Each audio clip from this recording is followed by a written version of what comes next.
इस वीडियो में हम इंपॉर्टेंट क्वेश्चंस की सीरीज़ का एक और इंपॉर्टेंट क्वेश्चन करेंगे करंट इलेक्ट्रिसिटी से। यहाँ पर अपने सामने एक फिगर आप देख सकते हैं। हमें यहाँ पर बी डी यानी ये जो है इसमें हमें पोटेंशियल डिफरेंस फाइंड करना है इसके टर्मिनल्स के बीच, यानी पोटेंशियल डिफरेंस क्या है इसमें बी डी में ये हमें फाइंड करना है। और इसके बाद ये जो सेल हैं इन सेल का भी टर्मिनल वोल्टेज हमें फाइंड करना है। तो यहाँ पर आप अरेंजमेंट देख सकते हैं, 4 सेल लगे हैं और इनका हर एक सेल का इंटरनल रेजिस्टेंस है। तो यहाँ पर ये 1 वोल्ट का जो सेल है इसका इंटरनल रेजिस्टेंस ये है, इसका इंटरनल रेजिस्टेंस ये है, इसी तरह से ये है, ठीक है ना। और एक रेजिस्टेंस ऐसे लगा हुआ है, ये अरेंजमेंट है। तो कैसे होगा, सबसे पहले हमें लास्ट की चीज़ देखनी चाहिए कि इवेंचुअली वो चीज़ होगी कैसे, निकलेगी कैसे। देखो, जब हम बी और डी के बीच में, यानी जब हम ये कर रहे होंगे बी और डी के बीच में पोटेंशियल डिफरेंस अगर हमें फाइंड करना होगा बी और डी के बीच में, चाहे हम V B minus V D इसको लिख दें या V D minus V B भी लिख दें। अब अभी वो देखना पड़ेगा कि बड़ा कौन सा वाला है, बी में हायर है या डी में हायर है, ये पता चल जाएगा करंट से, ठीक है, करंट के फ्लो से। तो ये होगा आई इंटू आर। तो अगर हमें यहाँ पर करंट पता चल गई कि इसमें करंट कितनी है तो 2 से मल्टीप्लाई कर देंगे, आंसर आ जाएगा। ये ए वाले का आंसर आएगा। बी वाले का आंसर के लिए क्या करना होगा, तो यहाँ पर देखो, आप जानते हैं कि जब हमारे पास ये सेल होता, जब हमारे पास इस तरह से ये सेल होता है, ये उसका ईएमएफ है और ये करंट यहाँ पर फ्लो होती है। तो जब ये सीन होता है तो इसका टर्मिनल वोल्टेज होता है ईएमएफ माइनस आई आर, ठीक है, ये सीन होता, आर मतलब इंटरनल रेजिस्टेंस यहाँ पे। लेकिन अगर हमारे पास करंट का फ्लो अंदर की तरफ हो गया, मींस करंट ऐसे चली गई है, तो इस केस में जो टर्मिनल वोल्टेज होता है वो ये प्लस हो जाता है। और हम यहाँ पर ये अज्यूम करके चलते हैं, बल्कि अज्यूम क्या करना, ऐसा होता है इस केस में कि जो ये सेल है ये चार्ज होने लगता है। इस केस में सेल डिस्चार्ज हो रहा है, इस केस में सेल चार्ज हो रहा है। और यहाँ पर ये ध्यान रखना कि ये जो ये माइनस साइन होता है और यहाँ पे प्लस साइन होता है, ये आप नोट कर लीजिए। ये हम यूज़ करेंगे इस क्वेश्चन में जैसे हम आगे बढ़ेंगे। ओके, तो ऑब्वियसली हमें यहाँ पे किरचॉफ लॉ अप्लाई करना होगा। उसके लिए हमें पहले करंट का जाल बिछाना होता है। करंट का हिसाब ये होता है कि हम ये देखते हैं, देखो करंट कोई ज़रूरी नहीं है कि जो हम डायरेक्शन चूज़ करें करंट उसी तरफ फ्लो हो, क्योंकि ऐसे में देखना बड़ा कन्फ्यूजिंग होता है कि करंट एक्चुअल में जा कहाँ रही है, करंट इधर जा रही है या क्या पता इधर जा रही हो करंट, या करंट इधर जा रही है या इधर जा रही है। तो इसके लिए जो मेरा अपना हिसाब है वो मैं क्या करता हूँ, सबसे बड़ा वाला सेल पिक कर देता हूँ, ठीक है ना, और मैं अज्यूम करके चल रहा हूँ कि करंट इस तरफ चल रही है। इसको मैं I1 नाम दे देता हूँ। आपकी अपनी मर्जी है, आप चाहो तो यहाँ पे आप I1 ले लो, लेकिन आपको कोई चिंता करने की आवश्यकता नहीं है, क्योंकि आंसर सही आता है। अगर आपने डायरेक्शन कोई भी चूज़ की है करंट की, कहीं से भी आपने शुरू किया है और आपने किरचॉफ लॉ एकदम करेक्टली अप्लाई किया है, तो इवेंचुअली आपका आंसर सही आता है। जो आपने करंट की उल्टी डायरेक्शन भी ले ली है गलती से, तो इवेंचुअली उसका आंसर नेगेटिव में आ जाता है, यानी जो हमारी करंट की डायरेक्शन जो हमने चूज़ की है एक्चुअल में वो नहीं है, ऑपोजिट डायरेक्शन में करंट फ्लो होगी। तो यही इसमें होता है। तो ये I1 हो गया, तो ये I1 इधर भी जाएगा। इसके बाद यहाँ पर ये B पे ये डिस्ट्रीब्यूट हो गया है, तो यहाँ पर इधर तो चला गया है I2 और इधर चला गया है I1 माइनस I2। ये इधर भी आएगा, क्योंकि एक ही जो लाइन है, एक ही इसमें डायरेक्शन तो वही रहेगी करंट की, I1 माइनस I2। तो ये है। अब हम किरचॉफ लॉ अप्लाई करेंगे। तो यहाँ पर हमारे पास 2 क्लोज्ड लूप है, तो एक तो हम यहाँ पर अप्लाई, और 2 ही वेरिएबल है तो 2 ही हम यहाँ पे इक्वेशन बनाएंगे। तो यहाँ पर एक तो हम ये डायरेक्शन लेके चलेंगे इस तरह से इसमें, तो चलो पहले यही ले लेते हैं। तो हम ये लिखेंगे कि in loop D C B D applying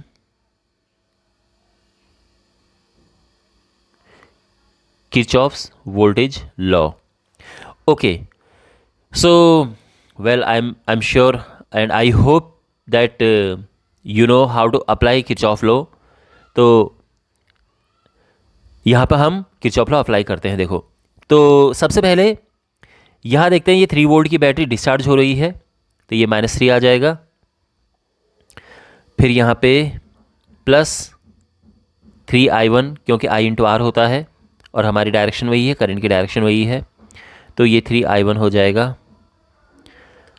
फिर इसके बाद हम आगे गए, यहाँ पे 1i1 है तो केवल i1 आ जाएगा। फिर और इसमें गए तो यहाँ पर ये बैटरी चार्ज हो रही है, यहाँ पे प्लस आएगा ये 1।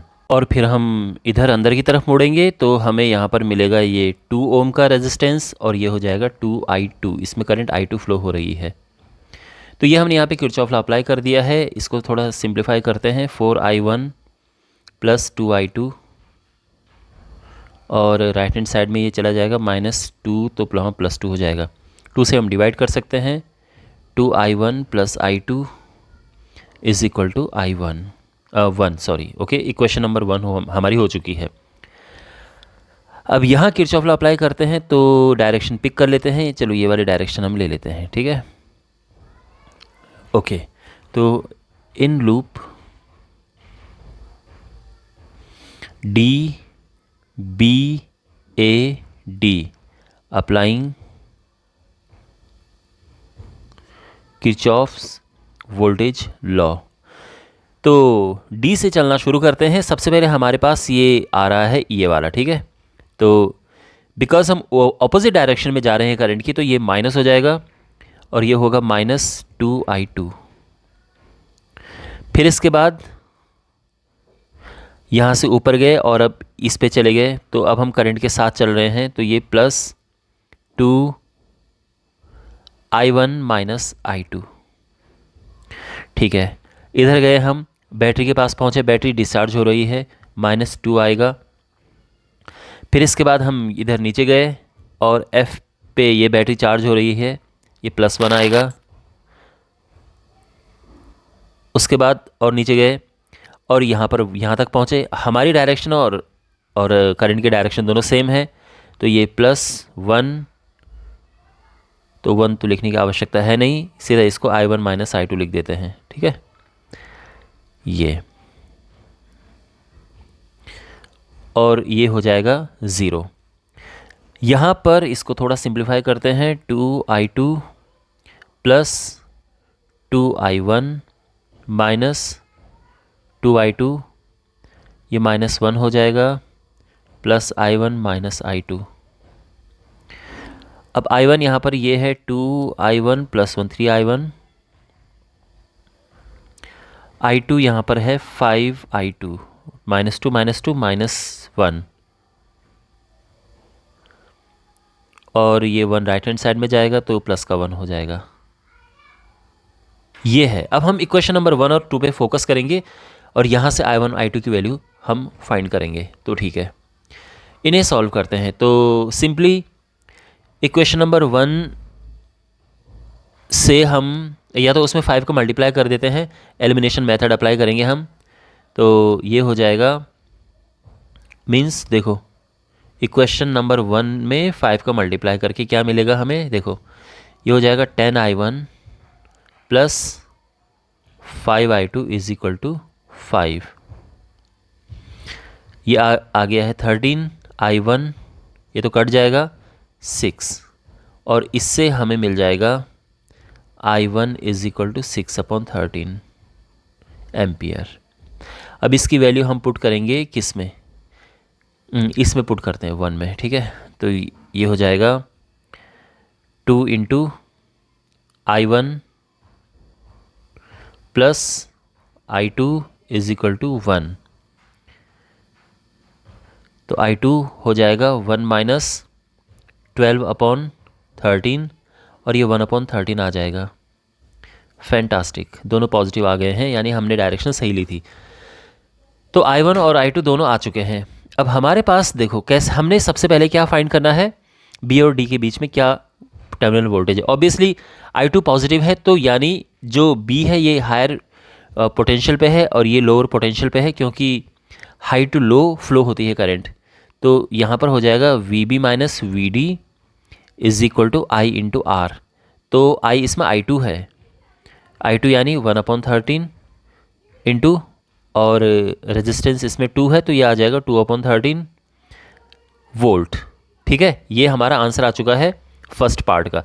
सेकंड पार्ट में देखो, जो बी पार्ट है, इसमें ये हमारा ए पार्ट था। बी पार्ट में हमें टर्मिनल वोल्टेज फाइंड करना है, किस में, एच में और जी में। तो यहाँ पे हम लिखेंगे पोटेंशियल डिफरेंस अक्रॉस सेल। पहले जी की बात करते हैं। तो यहाँ पर देखो, तो अगर हम सेल जी की बात करें तो करंट की डायरेक्शन ये है, और बिल्कुल ये करंट की नॉर्मल डायरेक्शन है। यहाँ पे हम जो हम E माइनस एप्सिलॉन यानी EMF माइनस IR करते हैं वही अप्लाई करेंगे। तो ये हो जाएगा 3 माइनस IR, यानी I तो इसमें कितना है, I1 कितना है 6/13, और रेजिस्टेंस है 3, तो ये हो जाएगा 3 माइनस 18/13, 39 39 में से 18 गया 21, 21/13 वोल्ट। और अब हम निकालेंगे पोटेंशियल डिफरेंस अक्रॉस जो हमारा दूसरा सेल है H। तो H में अगर आप देखें तो यहाँ करंट अंदर जा रही है सेल के, चार्ज हो रही है, करंट सेल के अंदर जा रही है। यूजुअली जो करंट की डायरेक्शन सेल में होती है ऐसे होती है जब सेल डिस्चार्ज हो रहा होता है। ये सेल चार्ज हो रहा है तो यहाँ पर प्लस हो जाएगा ये। तो EMF तो उसका 1 है, प्लस I1 यहाँ पे जो करंट फ्लो हो रही है वो I1 फ्लो हो रही है, तो ये तो अपना आ जाएगा 6/13, और इंटरनल रेजिस्टेंस इसका 1 है तो आ जाएगा 1 + 6/13, और ये आ जाएगा 19/13, और ये हमारा आंसर आ चुका है। ओके, तो ये हमारे तीनों आंसर आ चुके हैं। आई मीन टू से एक ये है और ये हमारा आंसर। तो आई होप आपको समझ आया होगा। अगर आपको वीडियो अच्छा लगा है तो do like, share and subscribe to the channel. Thanks for watching. See you in the next video. Take care.